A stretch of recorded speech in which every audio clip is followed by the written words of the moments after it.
First, open the search bar and type Control Panel, then open it. Now change View By to Large Icons. Next, click on Power Options. You'll see your current power plan, usually Balanced Recommended.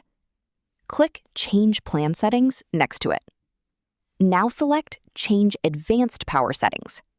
A new window will appear. Scroll down and expand Processor Power Management. Then expand Maximum Processor State.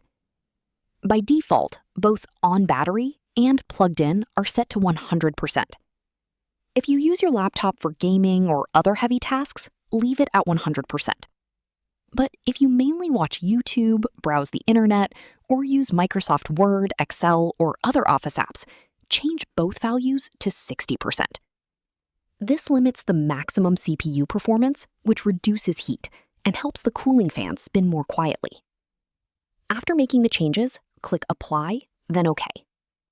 Finally, restart your Lenovo laptop and check if the fan noise has decreased.